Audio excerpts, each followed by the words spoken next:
Hi, I'm Christy Teal, and I have a wonderful guest with me today, Dr. Anita McSwain. Hello. Many of you already know Dr. McSwain because she is your doctor, and guess what? She also at one point was my doctor and was also my mother's doctor.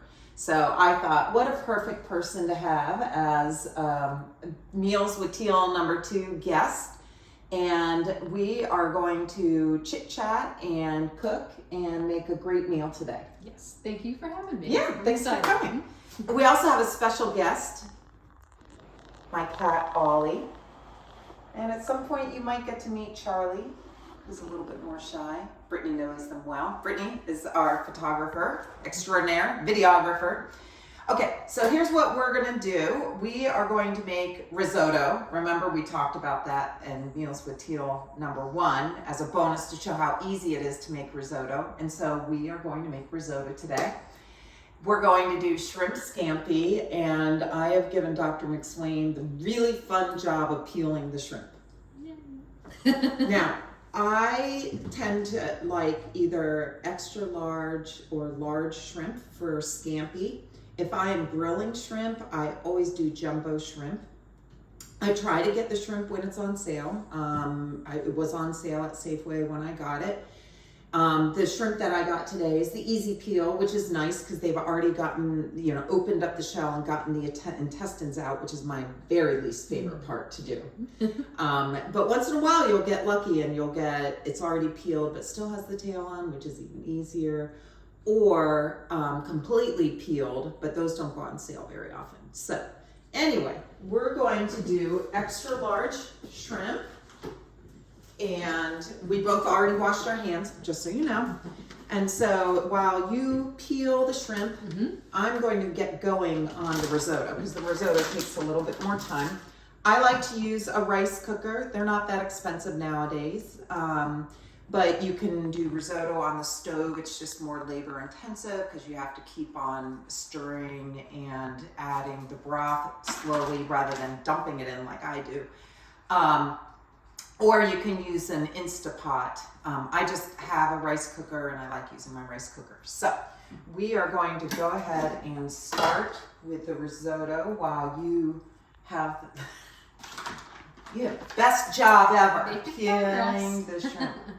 So, as I mentioned, Dr. McSwain was my mother's surgeon back in 2010 when my mom was diagnosed with her first cancer was in 1997, and it was an easy cancer, and we know there's no such thing as easy cancer, but it didn't require chemotherapy. It just required, she did breast conservation with radiation, and then took tamoxifen for 5 years. So, she then in 2010 was found to have a contralateral cancer in the other breast. And that one was very aggressive and involved many lymph nodes. And she decided to just do bilateral mastectomies. And it looked like she needed a mastectomy in the right breast anyway. And the left breast, she figured she might as well just get rid of it and not have to worry about imaging anymore. And Dr. McSwain very kindly agreed to do her surgery. And like many women who are, postmenopausal, my mom decided not to do reconstruction. Plus she was going to need chemotherapy and radiation on that side. So it just, I'm distracted. So anyway, she decided just to do the bilateral mastectomies without reconstruction, which is always a patient's option, right? Sure, We talk about all the options. We talk about reconstruction. Many women choose to do it, but some women choose not to, and that was the right thing for my mom. She wanted to heal as quickly as possible. We had to go on a cruise in a couple of weeks, and she had to have chemotherapy. And then I told Dr. McSwain, I asked Dr. McSwain if she would be my mother's surgeon. Right. And you kindly agreed to it. Right. She gave me a little bit of a look, but she was fine with it. And boy, you were such a great doctor for her. And then I said, and then you're going to do my preventive mastectomies. And that was... I said, what? So that was a little bit of a shocker for her, but I knew you could handle my mom's surgery, you could handle my surgery. I was honored to do it. Yeah. So, as colleagues, we don't operate together. No. We have opposite OR schedules. I think maybe when you first started, we did a couple of cases together. Yeah. But I did scrub in with you on a couple of nipple sparing mastectomies. Making sure I knew how to do it well. and that was fun because I only had to spend a few moments with her in the OR to know she was fine doing nipple sparing mastectomies.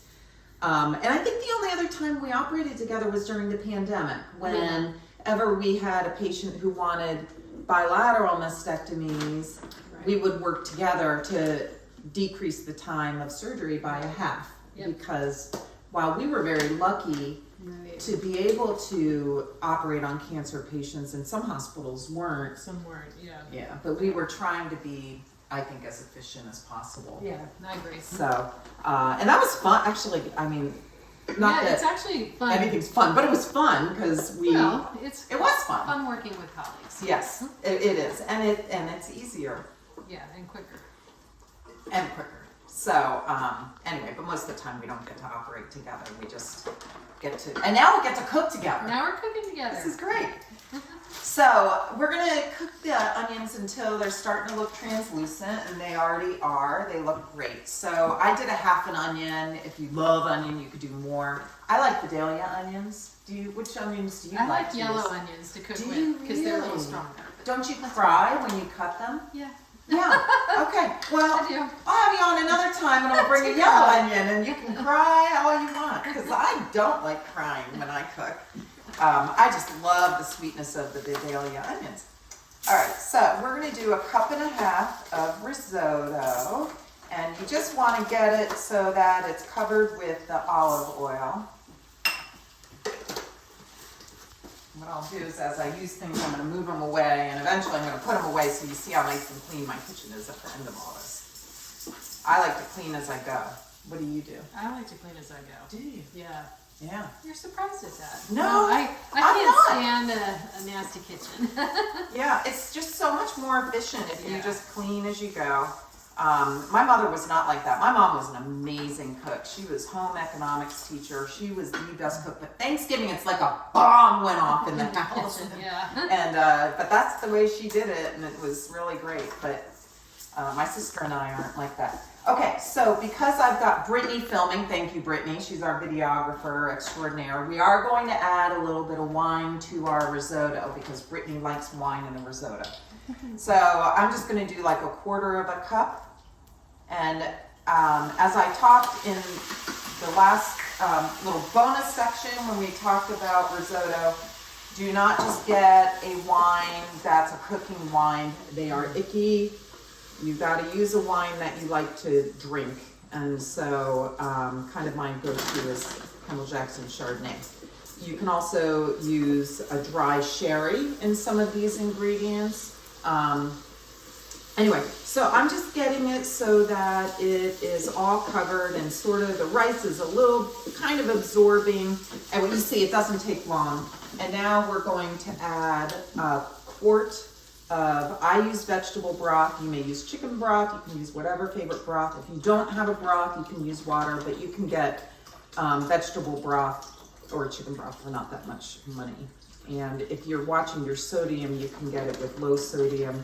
Or like I said, you could use water. It's just the broth adds just some nice flavor. Lori was on the show the last time, and she likes to make her own vegetable broth, which isn't that hard because you can just use, whatever little pieces of vegetable that you don't use. You're going to see that in a second with the, okay, I'm going to put the lid on it, with the zucchini. Okay, so that's it for the risotto. That was not hard, was it? No. Now, how long does it have to cook? Till it's done. And you just The check bell goes, it dings. Oh, yeah, It'll the rice ding. cooker. I think the last time I had to make it ding because it was Okay. taking too long to ding. Okay. No, I think it's like 20 minutes in the rice cooker. Cool. So, so that's just gonna work away. I'm gonna move it out of the way a little bit so that now we can do our zucchini noodles. And oh my God, I'm so excited about this contraption. To see this. I know. I got this. All right, I always buy zucchini noodles where they're already noodled. They're 3 times as much. They are often a little mushy because you may not get them perfectly fresh. I love zucchini noodles. I use them in place of starch many, many times. Or just use them as a vegetable. They're so good. So, all right, I know I've got the anticipations building and it's crazy. So we're just gonna go ahead and, there you go. All right, so this we could use for our vegetable broth if we were to choose to do it. So, I got this on Amazon for $14. Nice. Yes, this is a big excitement. Oh, whoops, it's from that earlier onion. Okay, here we go. I just use my hands to start.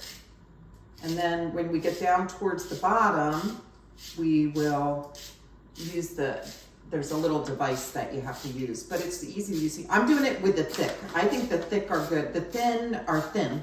They're very thin. So these are the thickness that I know for zucchini noodles. You see how easy this is? Yeah. And they're fresh. We're saving some money, and you're gonna love these zucchini noodles. Now you can do zucchini noodles any way you want. You can air fry them, you can saute them, you can, I guess it's time for me to get this thing in so I don't injure my hand. That would be embarrassing.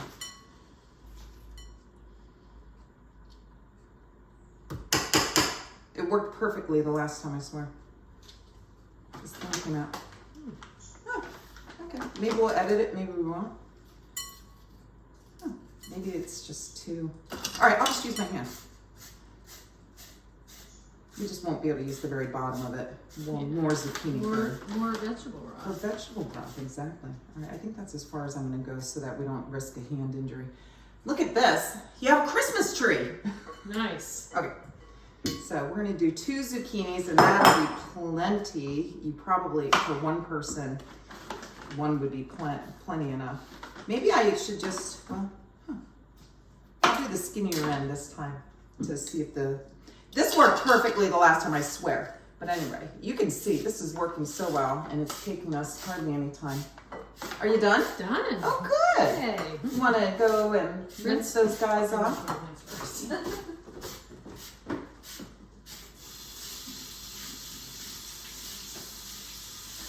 And I'm getting a little arm workout here. Oh, we've got cats visiting. Charlie's here now. Hello. He must think you're going to give him a treat. Yeah, no shrimp for you. Oh, it's the shrimp. That's okay. Now you know what things are like in my kitchen. Oh, see, now it's working. All right, maybe you have to do it in the skinny end rather than the fat end so that it holds it in place. And that's as far as I can go. This thing, you can put it in the dishwasher, so it's there. See, isn't that cute? We're gonna do something with that another time. Anyway, it's dishwasher safe, so it's super easy.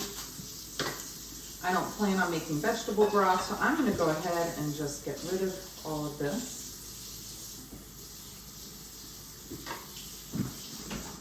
Okay. All right. It's already smelling really good. It's already, I am. And magic still hasn't happened. And if you want, you can just bring the shrimp shells over. Okay. All right, so these noodles are too long and it's really difficult to, it's not like spaghetti where you roll it around in your fork. So I just take, I just clean these scissors and I just take some scissors and I just cut through, make them a little bit smaller so that they are a little bit more manageable. And now all we're gonna do is spray them with the olive oil and get some salt and pepper. So what I'll do is mix it up. You can salt and pepper it. Oh, okay. No. Okay. Go ahead. Or you want to spray first? All right, so there you go. And you can salt and pepper it, and then we'll mix it a little bit.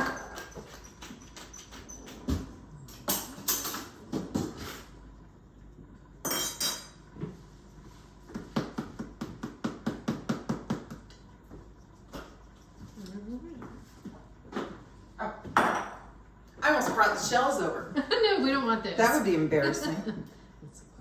Okay. Yeah. All right. I'm going to just mix it, and then we'll add a little bit more to make sure that we all. And you can microwave it in any kind of a microwavable dish. I'm just going to do it right in this bowl because it's easy. It's one less dish. I have a salt grinder if it's not working. I think It's just hard to see. Then we'll do a little bit more.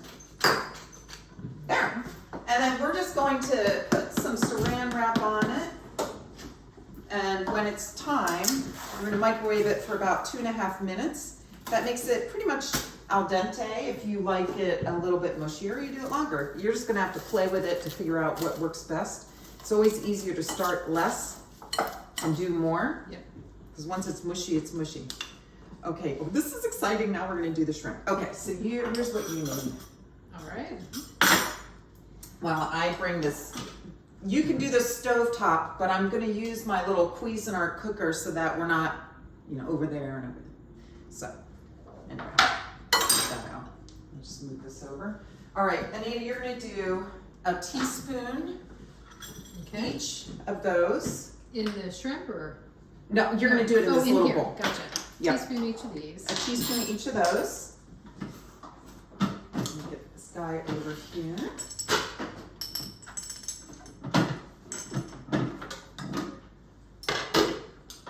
So I'll tell you a little secret of how I deal with shrimp, because I hate having to peel shrimp when I get home from work. Don't you hate having to peel shrimp when you get home from work?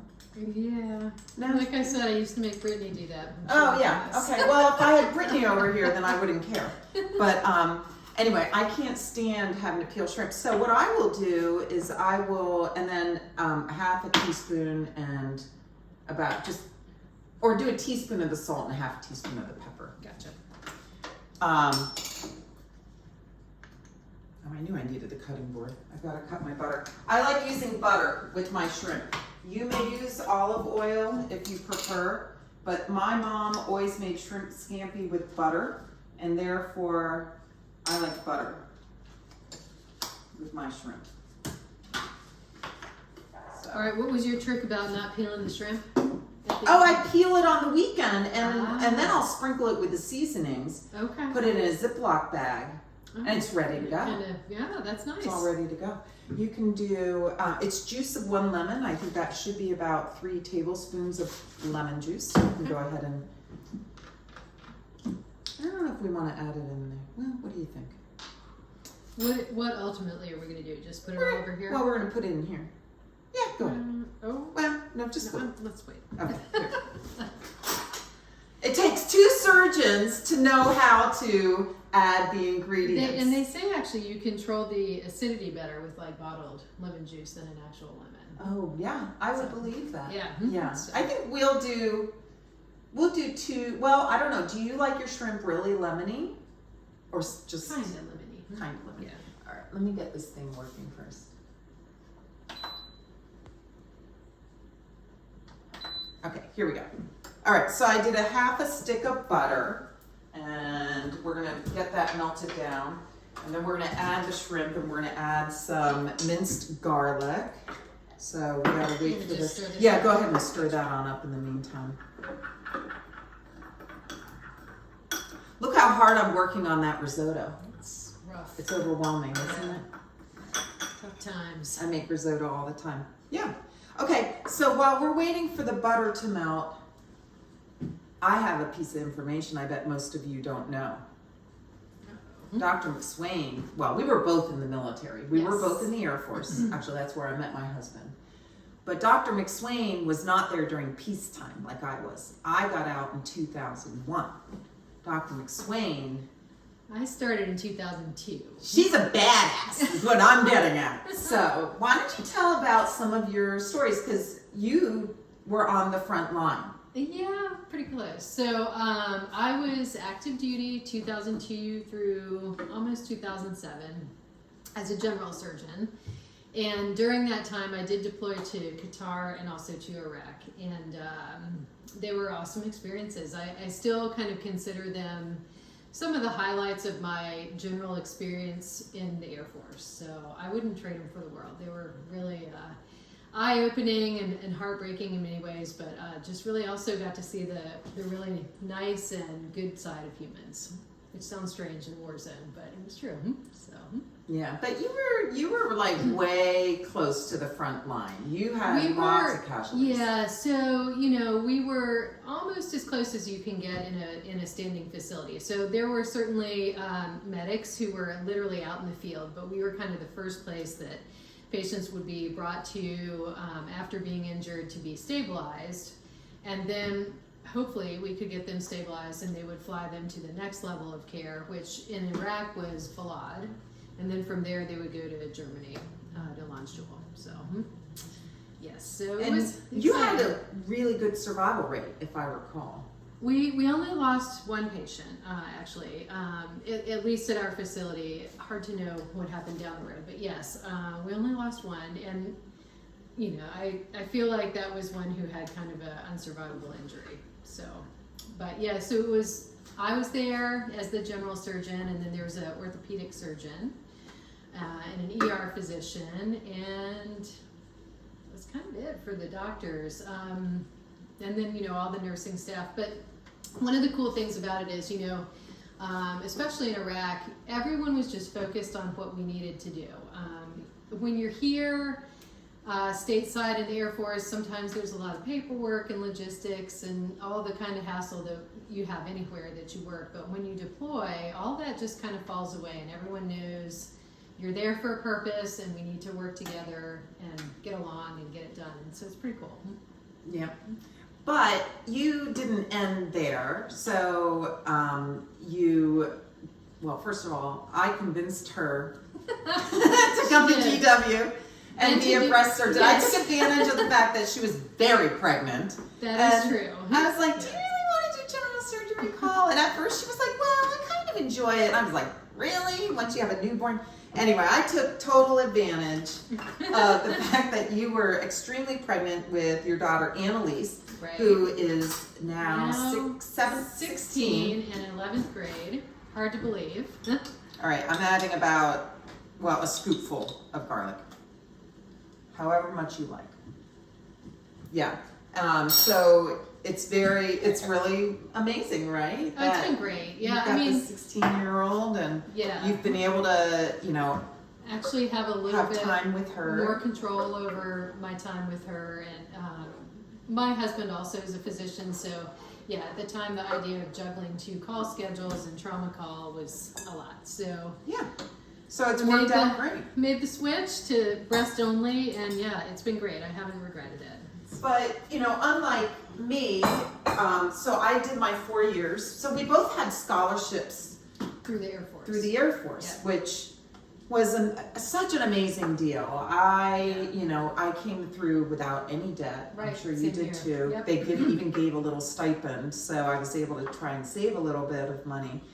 And they paid for our books, and it's called the Health Professions Scholarship Program. It still exists. In fact, a number of the students at GW are participating in it. So yeah, it's a wonderful thing. But also then you get to serve, and I loved my 4 years in the Air Force. Yeah. I still see some of my patients from Andrews. They come to GW, which is great. And and GW actually has a fair number of physicians who were prior military too, so that's nice. But yeah, I had grown up in the military community because my dad was a navigator on C5, so for me it was kind of a natural transition to just keep on going with the Air Force, and I'm still in. Yes, that's right. That's what I was going to get to. I never let go. Yeah, so I separated after my 4 years. However, I'm still very involved with the military because my husband was also a navigator, and he ended up working. He was on Air Force 2 when we met, and then he ended up on Air Force 1, and he retired in 2016. Brittany and Anita came. Yep. And he still works for Air Force 1. So the Air Force is still very much a part of my life, but you have spent quite a bit of time, actually, 2 weeks a year, I know that. Right. But also, do you want me to let him out? Brittany, we're gonna let Ollie get into the sunroom. Goodness knows we cannot have a door shut for a cat. Not for a cat. Okay, there you go. There you go. Alrighty, so, but talk a little bit about, because it's a true dedication. You do the 2 weeks, but you spend a lot more time than just 2 weeks there, correct? Right. So initially, when I came off of active duty, I went into what's called the traditional reserves, and for that, you actually go 1 weekend a month in addition to the 2 weeks out of the year. I did that for about 2 years, and then was able to switch to a different program where I have a lot more flexibility in how or when I go out there. You still have to go a certain number of days per year in order to achieve a good year, as they call it. But that has worked great for me because there's a lot more flexibility than having to go to 1 weekend a month. And yeah, when I go out, mostly now I try to kind of help the surgeons that are there with what they're doing. It's a little harder when you're only there for brief periods of time to establish patient care, but I do feel like hopefully I'm helpful to them And keeping up your skills. Yes. Which she's going to need because she's going to Guatemala in a couple of weeks. Yeah, excited about that. A mission run by Dr. Kay Gaziri and Dr. Bruce Abel. Bruce Abel also sees patients in the breast center, so he's an important part of our team. And they've been doing this mission to Guatemala, since I can remember. Yeah, And, I've been twice before. This one's going to be a little different because we're at a different hospital than when I went previously. But it's all exciting. I mean, it's a great program. One of the nice things about it is that there's an organization that's in Guatemala all the time. And so there's better continuity of care than sometimes you see with missions trips. And at least in the past when we've gone, that organization will go out into the rural areas of Guatemala that don't have as much access to health care. They will screen and find patients who need surgery, and then they coordinate bringing the patients that need surgery to the location where we are in the hospital to have their surgery during the week that we're there. But again, the nice thing is then even after that, there are people there for continuity for the patients. Which I think is great. Yeah, it's very efficient. I know a lot about it because my daughter Ashley has been going since she was 16, and actually Annalise, your daughter, is going this year. So we're able to. Actually, you were Ashley's chaperone the first time. That's right. Ashley was the very first student to go, and now a number of students who may be interested in going into medicine have been able to go. It'll be very exciting for Annalise this first time, and it's a really incredible. And those kids, they go and they work. Oh, they don't just go and have fun. They work. They help out in the OR. They set up the OR schedule. I think these are almost done. A couple of them need a little bit more work. I'm going to let you stir. Okay, sure. Brittany, you can switch sides if you want. Yeah, whatever you want. We're limited. We can do that. Okay, it's time for us to cook the zucchini noodles. So you saw it didn't take long for me to prepare them. They look great already. Yay. And I'm just going to microwave them for 2.5 minutes. It smells really good. I know. Aren't you and Brittany excited you get to take some of this with you? I'm just going to put a few things away while you sit there stirring. No, we're good. You're not in my way at all. Sadly, I'm going to put the wine away because it's only in the afternoon.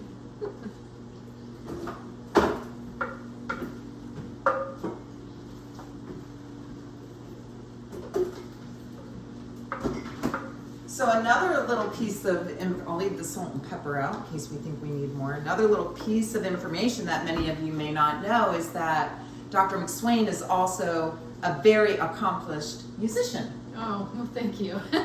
I used to be. I wish I played more, but I play piano and flute.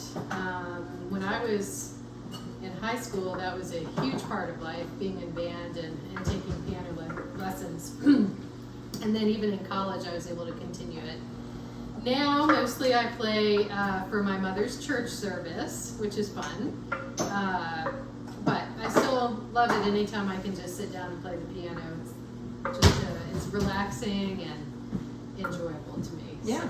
Every year when we have our little Christmas breast center get together, she plays Christmas music on her flute for us, and that's a real treat for everybody as well. Yeah. No, So awesome. it's I love getting to do it.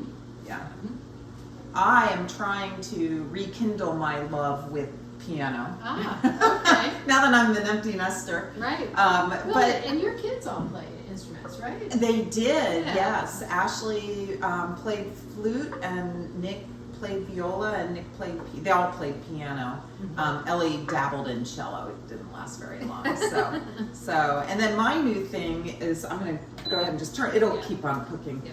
I just started handbells. Oh yeah. With my church. With the church, yeah. And it is really difficult. I was gonna say that to me seems difficult because like with piano, you're in control of the melody and the harmony and it's all in your hands. Flute, you just play your part. But the handbells, you have to work with the other people. And Well, you have to just count. Wait, and yeah. You have to really count. I always went by ear with piano, but I'm sure you count it because you're a real pianist.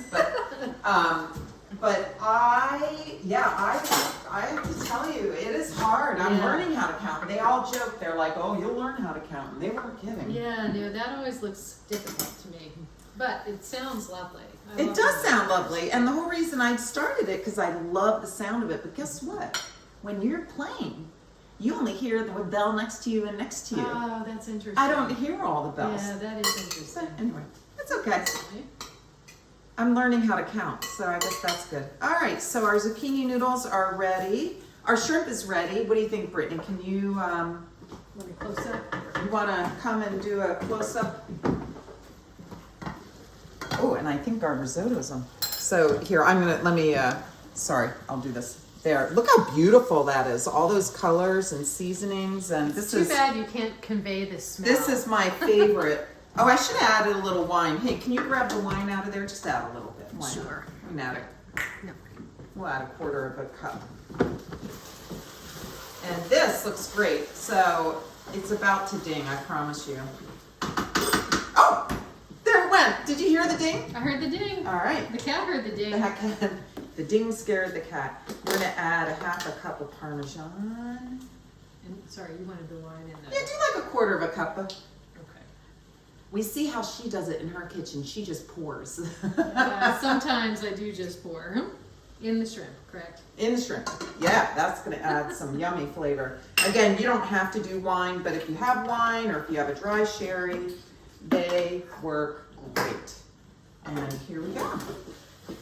And this looks perfect. So we're going to go ahead and dish up a plate so that everyone can see how beautiful it is. That didn't take us long at all, did it? No, that was really. I mean, that's an quick and easy, quick straightforward. and easy meal. So we get a plate, and we're going to sprinkle some Parmesan as well.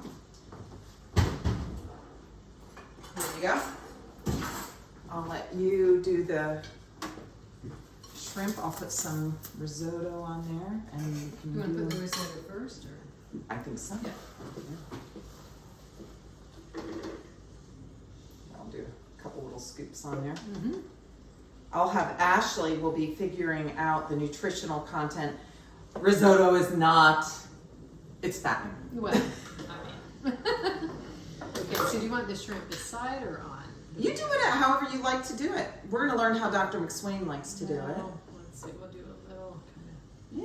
Oh yeah, Little gotta get sauce a on little of there. that buttery sauce. Oh, it looks so of, good. it does look really good. Perfect. Okay, and then this on the side as well. Sure, yeah, and I'm gonna sprinkle just a little Parmesan on our risotto. You can sprinkle it on everything if you want, but There we go. there. All right.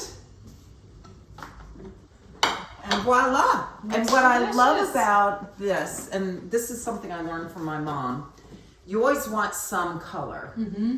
It can't be all, like if we did a yellow squash, it would not be a presentable meal, even though it would be very nutritious. And it would taste fine, but. And it would taste fine. But you want some color. Right, that looks great. Yeah, Yeah, and you know, I love adding to my noodles sliced grape tomatoes. Oh yeah, yeah. And they make it super delicious and pretty as well. Pretty. Yeah. So anyway, thank you so Yeah, much this for was coming fun. and Thank joining. you. Thank you for And having me. I hope that everyone enjoys meal number 2. And there will be a little bonus this time of my great grandmother's brownies. But that's going to be another show. Yes. So thank you. Thanks.